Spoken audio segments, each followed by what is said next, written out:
"Rest up, Mama," my daughter said, her voice so sweet it almost drowned out the sound of my instincts screaming. She kissed my cheek at the airport departure gate, pressed a folder of documents into my hands, and told me she had arranged everything, the resort, the spa, the ocean view room, all so I could recover properly after my procedure. I was walking toward the gate when my tenant from the ground floor unit of my building, a young woman named Pearl, whose son I had once paid 3 months' tuition for, came running across the terminal floor with her coat half on and her eyes wide. She grabbed my arm so hard I almost dropped my carry-on.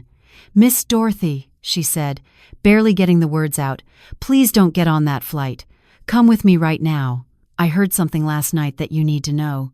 Hello, dear friends. Before we go any further into this story, I want to ask you one small thing. If this is your first time here, please subscribe and hit that like button and drop in the comments where you're listening from. It truly warms my heart every single time. Now find yourself a comfortable spot. This is going to be a long one, and I promise you, every minute of it is worth staying for. My name is Dorothy Mae Collins. I am 68 years old. For 35 years, I worked as a head nurse at a regional hospital in Memphis, Tennessee. I have held the hands of people in their final moments. I have delivered news that shattered families. I have managed floor staff through 3 influenza seasons, 2 hurricanes, and 1 pandemic. I know how people behave under pressure. I know when someone is performing calm versus actually feeling it. I know when a smile doesn't match the eyes behind it. I retired at 63 with a pension, my health intact, and a portfolio that would have made my late mother weep with pride. Over the course of my working years, I had purchased a 6-unit apartment building on Pauline Avenue, a modest thing with good bones that I renovated unit by unit over 2 decades. I also owned a small freight business, 2 trucks, and a contract with a regional grocery chain that my husband Gerald started before he passed. Gerald died 11 years ago. After he was gone, I hired a manager named Calvin to run the daily operations, but I kept my hands in the finances. Numbers were never my strong suit the way they might be for a CFO, but 35 years of hospital budget meetings will teach you enough to know when something doesn't add up. My daughter Brianna is 41 years old.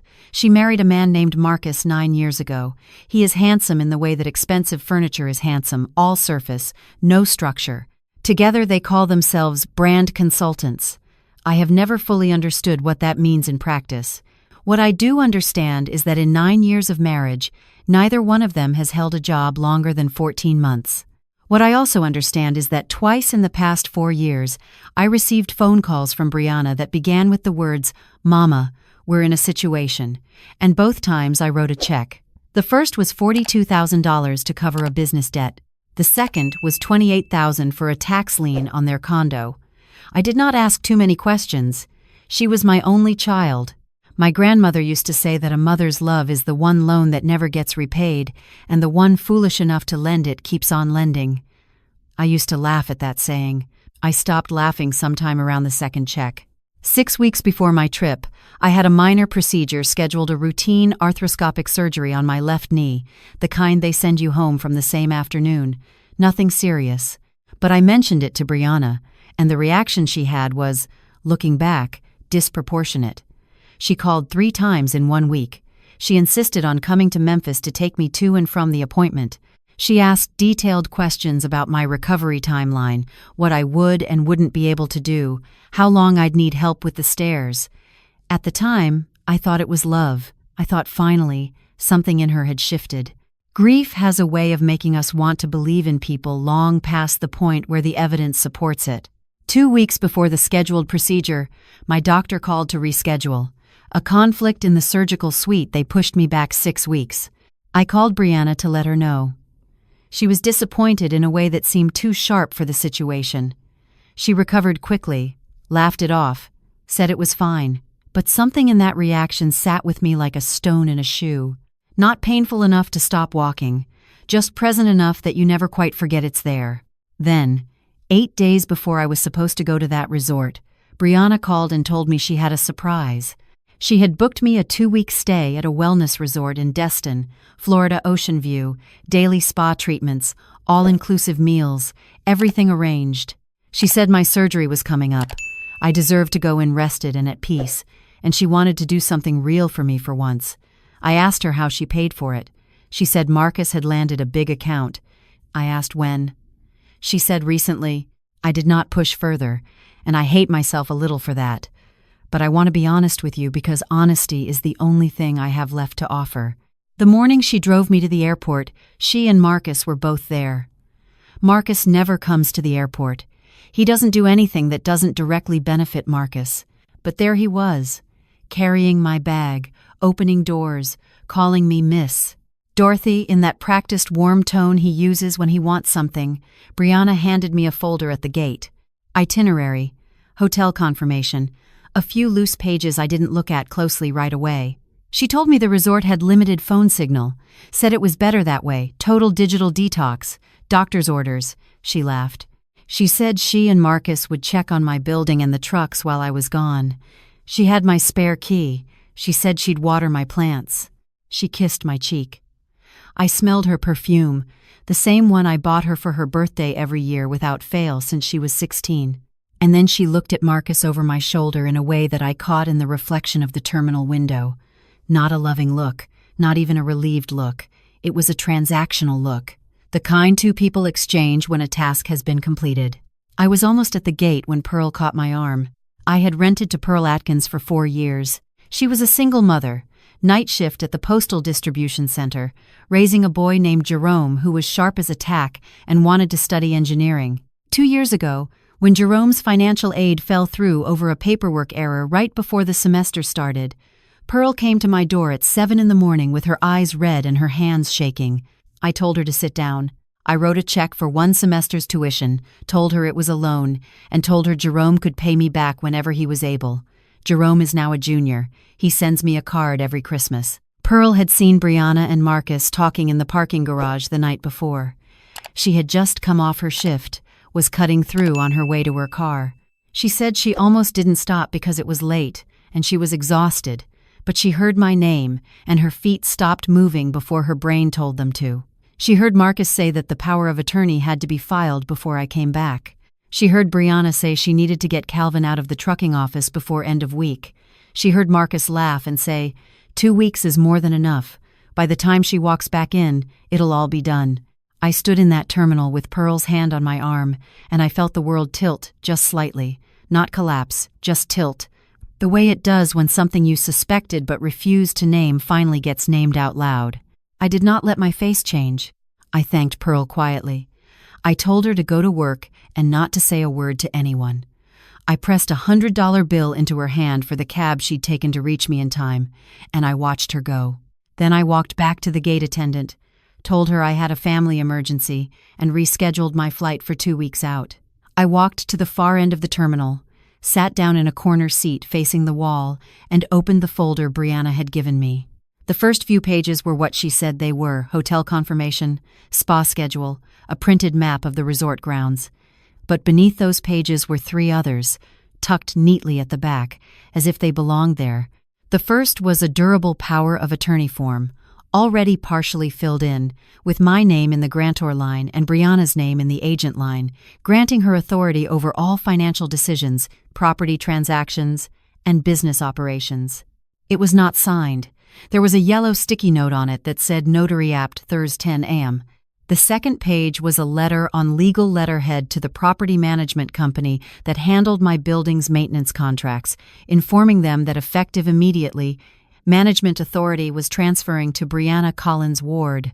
The third page was a printed email chain between Brianna and someone named Devereaux at a commercial real estate firm in Nashville, discussing the preliminary valuation of a 6-unit residential property on Pauline Avenue and the terms of a potential off-market sale. I sat with those pages in my lap for a long time, long enough that a gate attendant at the next counter asked me twice if I was all right. My grandmother also used to say, "The truth doesn't hurt the way people say it does. What hurts is realizing how long you already knew it and chose not to look." I put the pages back in the folder. I closed it. I called Calvin. Calvin Webb has managed my trucking operation for 8 years. He is 54 years old, a Vietnam veteran's son who grew up in the same Memphis neighborhood I did, 3 blocks from my mother's house. Gerald hired him on a handshake and a reference from our pastor, and in 8 years he has never once given me a reason to doubt either. When I told him I needed him to change the access codes on the company accounts and not let anyone into the office without my direct authorization, not my daughter, not her husband, not anyone, he didn't ask me a single question. He just said, "Already locked up, Miss Dorothy. You just tell me what comes next." I told him what came next. Then I called my attorney. Her name is Evelyn Marsh. I have used Evelyn for 20 years, ever since she helped me draft the lease agreements for my first tenants on Pauline Avenue. She is 71, sharp, and she does not waste words. When I told her what I had found in the folder, there was a pause on her line that lasted exactly 4 seconds. Then she said, "Where are you right now?" I told her I was still at the airport. She told me to come directly to her office and to bring the folder. I did not go home. I did not tell Brianna I had missed the flight. I let the afternoon pass in Evelyn's conference room, going through documents, making calls, building the architecture of what came next. By evening, we had done 3 things. First, Evelyn had filed a preemptive injunction, preventing any transfer of my property assets pending a fraud investigation. This would be triggered the moment anyone attempted to use that unsigned power of attorney or act on my behalf, without verified consent. Second, I had formally notified my bank that I was the sole authorized signatory on all accounts and that any attempt to change that authorization should be flagged immediately and referred to Evelyn's office. Third, I had contacted Pearl and asked her to write down, in her own words, exactly what she had heard in that parking garage, sign it, and bring it to Evelyn's office by 9 the following morning. Pearl did not hesitate. Then I made one more call. This one was harder. I called my cousin Renee, who lives 40 minutes outside Memphis, and asked if I could stay with her for a few days without explaining to anyone where I was. Renee is the kind of woman who asks no questions and prepares a guest room in under an hour. I was at her kitchen table by 9 that evening drinking sweet tea while she pretended to watch television and did not once ask me what was happening. I have loved that woman since we were 8 years old, and I love her more now than I ever have. From Renee's house, over the next 4 days, I watched. I watched through Evelyn's office, through Calvin, through Pearl, and through the building's security camera system that I had installed 2 years ago after a break-in in the neighborhood. The cameras fed to an app on my phone that Brianna did not know existed, because Brianna had never once asked me a single question about how I managed my building. She had never been interested enough to ask. On the first day, Brianna called my phone twice. I let it go to voicemail. The messages were cheerful. "Just checking in. Mama, hope you made it safe. The signal must be bad. Love you." Her voice was easy, relaxed, unbothered. I listened to both messages twice. Then I saved them. On the second day, I watched through the security camera as Brianna's car pulled up to my building on Pauline Avenue. She and Marcus went inside. They were in my ground floor unit, which I use as an office for 40 minutes. Calvin called me afterward and told me that a woman named Sandra Okafor, who identified herself as a property management consultant, had also shown up at the trucking office with a letter stating that she was coordinating an operational review on behalf of the owner. Calvin told her, politely and firmly, that the owner had not authorized any review and that she should contact Evelyn Marsh's office with any further questions. Sandra Okafor left. Calvin saved the letter she brought. On the third day, I started making calls I had been putting off. A nurse with 35 years of hospital administration behind her accumulates a particular kind of contact list. I knew journalists. I knew city council members.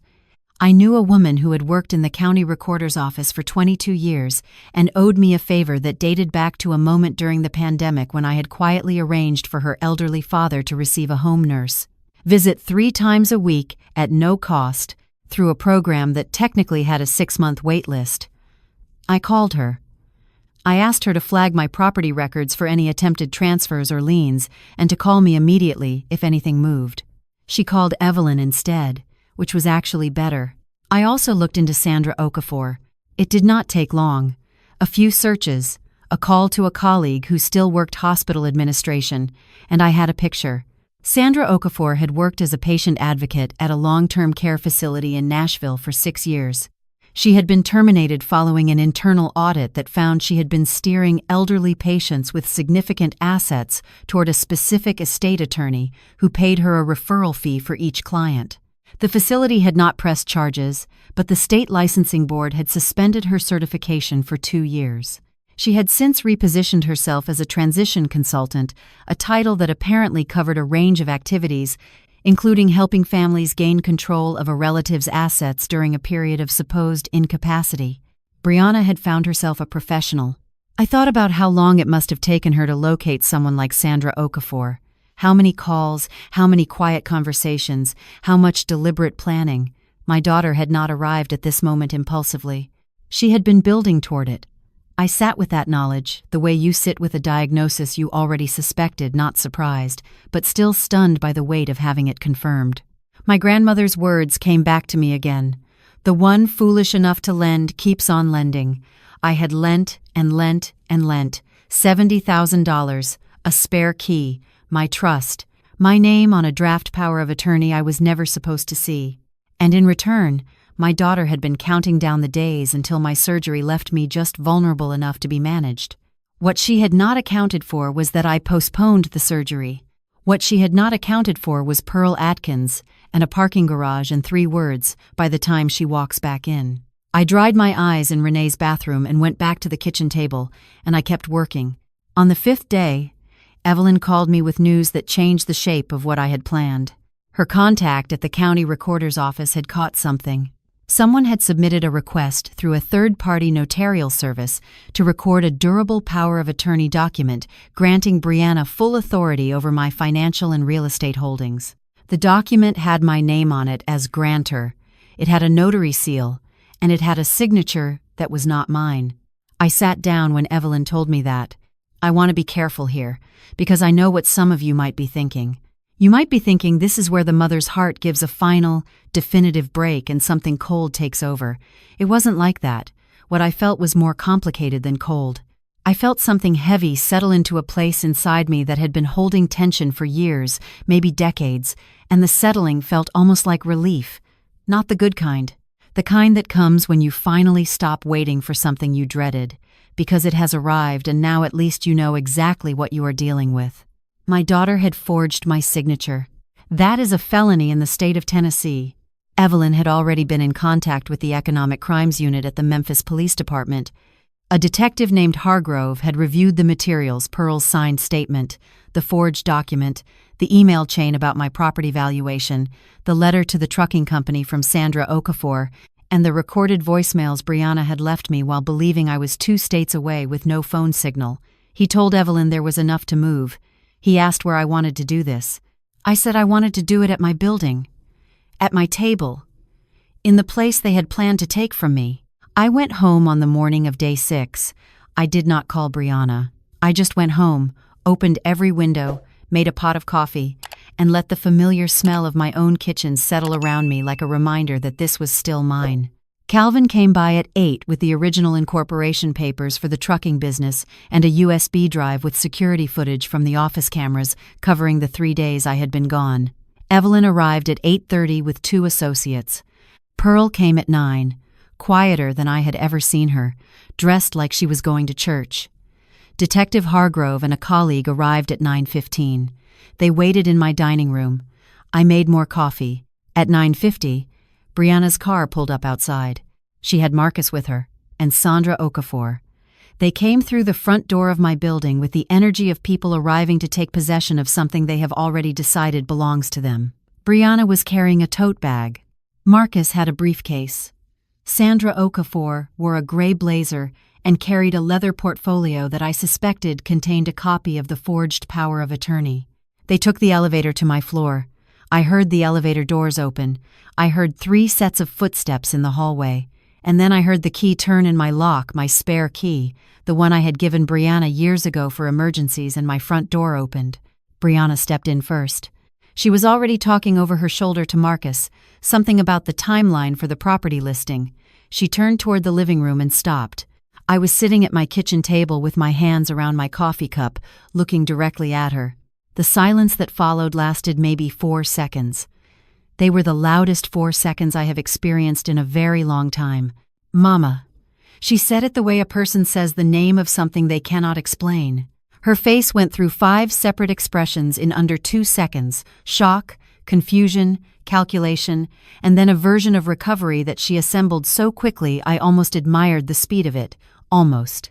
Mama, when did you get back? I thought your flight. Sit down, Brianna, I said. She looked at Marcus. Marcus looked at Sandra Okafor.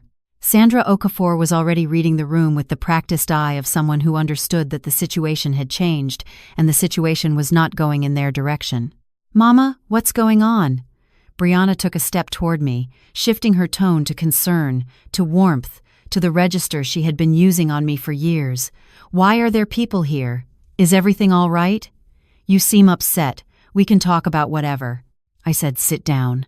My voice in that moment was the voice I used on night shift when a patient was coding and the room was filling with noise and I needed everyone to hear exactly one thing clearly.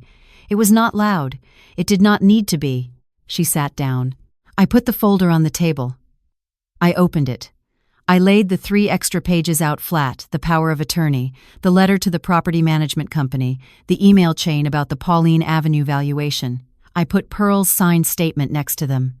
I put the county recorder's notification of the attempted filing next to that. I never got on the plane, I said. Brianna's mouth opened. No words came out. Pearl heard you in the parking garage on Thursday night, I said. She came to find me before the gate closed. I watched Brianna's face change again, this time in a slower way, the recovery instinct trying and failing to find a foothold. I've been at Renee's, I said, watching, listening, working. Detective Hargrove stepped out of the dining room. His colleague followed. Evelyn stepped in from the hallway. Sandra Okafor looked at the detective's badge and took one measured step backward toward the door. She did not make it. Sandra Okafor, Hargrove said, I have a warrant for your arrest on charges of elder financial fraud and filing a forged legal document. Sandra Okafor did not cry. She did not speak. She handed her portfolio to his colleague as if she had been through this before, which, as it turned out, she had. The Nashville situation had not been her only one. Brianna started talking. Fast. Too fast. The words tumbling over each other the way they do when a person knows the truth is already in the room, and the only remaining option is to complicate it. She said Marcus had planned everything. She said she had raised concerns, and he hadn't listened. She said she was worried about me, that she only wanted to make sure my affairs were in order, that she had no idea Sandra was going to forge anything, that if she had known, she would have stopped it immediately. She was crying by the end of that sentence. Real tears, I will give her that. But I have sat beside enough dying people to know the difference between grief and fear, and what was running down my daughter's face was fear. Marcus said nothing. He sat with his briefcase across his knees and his jaw tight, and he looked at the wall behind my head and said absolutely nothing. I want to make a deal, Brianna said, turning to Hargrove. I'll tell you everything. Marcus organized it. He found Sandra. He contacted the real estate firm. I went along. I know that's wrong. I know it is. But I was scared of him. I can give you documentation. Marcus's head turned so slowly toward her that it reminded me of something mechanical. Brianna, he said. The single word contained an entire conversation. I'm sorry, she said to him, and I believe she meant it, the way people mean things in the moment they are losing everything. Then she turned back to Hargrove. I'll cooperate fully. Hargrove looked at Evelyn. Evelyn looked at me. I looked at my daughter. I looked at the woman who had called me every Sunday for 41 years, who I had driven to dance recitals and helped through a terrible first marriage and held in the hospital parking lot the night Gerald died. I looked at the woman who had sat in that parking garage on a Thursday night and said by the time she walks back in, it'll all be done. I had a choice to make. The same choice that had broken me open every time I made it wrong, whether to reach out one more time and absorb one more consequence of someone else's decisions, or to stand still and let the consequences land where they were always going to land. Proceed, I said to Evelyn. My daughter was charged with conspiracy to commit elder financial fraud, complicity in the forging of a legal document, and unauthorized access to private financial records. Marcus was charged with the same, plus additional counts related to his communications with the real estate firm. Sandra Okafor faced her third professional fraud charge in 12 years. Brianna entered a plea agreement. She cooperated fully, as promised, and her cooperation significantly aided the case against Sandra Okafor specifically. In exchange, her sentence was reduced. She served 14 months. Marcus did not cooperate and received 26 months. I did not attend the sentencing hearing. Evelyn represented my interests and sent me a summary by email. I read it on the porch of my house on Pauline Avenue with a cup of tea, and when I finished reading, I folded it in half and set it beside me and watched the afternoon light move across the front yard for a while. Calvin still manages my trucks. He got a raise in January that was long overdue. Jerome Atkins sent me a Christmas card this year with a photo from his fall semester on campus, standing in front of the engineering building, grinning in a way that made me laugh out loud in my kitchen alone. Pearl stopped by last week with a sweet potato pie, and we ate 2 slices each and did not talk about any of this. Evelyn and I had lunch 3 weeks ago, and she told me I should write a memoir. I told her I was too busy living the ending to sit down and write about the middle. She laughed and told me I was insufferable. I consider that a compliment. I have not spoken to Brianna since the morning the detective walked out of my dining room. She has written to me twice. The first letter was an apology. The second was also an apology, longer, with more detail. I have read both of them. I have not responded to either. I do not know yet if I ever will. I know my grandmother would have an opinion about that. I know what my own heart wants to do, because my heart is a mother's heart, and it doesn't know how to stop hoping, even now, even after all of this. But I also know that hope and wisdom are not always the same thing, and I am 68 years old, and I am finally old enough to know the difference. The resort in Destin, the one Brianna booked, I looked it up after all of it was over. It was real. Ocean view, spa treatments, the whole thing. I believe she genuinely intended for me to enjoy it while she dismantled everything I had built. That might be the strangest part of all of this. She wanted me comfortable. She just wanted me comfortable and gone and unable to interfere. Last month, I booked myself a 10-day trip to Sedona, Arizona. I paid for it myself, with my own card, from my own account. I arranged my own itinerary. I told Calvin I'd be reachable by phone if anything urgent came up, and I told Pearl to call me if the building needed anything, and I packed my own bag, every item chosen by me, and I took a cab to the airport alone. I got on the plane. The seat was comfortable, the window seat, which I always prefer. The sky over Memphis was clear and pale blue as we lifted, and I watched the city drop away below me and felt something I had not felt in a long time, something uncomplicated. Something that did not need to be examined or protected or forgiven. Just clean, open air, and ahead of me, nothing but time that belonged entirely to me. My grandmother was right about a great many things, but I think the one she got most right was this. The day you stop giving away what you cannot afford to lose is the day you finally start living on your own terms. I just wish it hadn't taken me 68 years and a forged signature to finally understand what she meant. Now, dear friends, I want to know what you think. Was I wrong not to reach out to Brianna after her letters? Was there a moment where a mother's forgiveness would have been the stronger choice? Or do you believe, as I have come to believe, that some seasons of a person's life simply have to end before the next one can begin? Tell me in the comments. I read every single one. And if this story stayed with you, if it made you think about your own people, your own choices, your own lines, please share it with someone who might need to hear it. Like this video and subscribe so you don't miss the next one. I will see you soon. Take care of yourselves. And please take care of each other.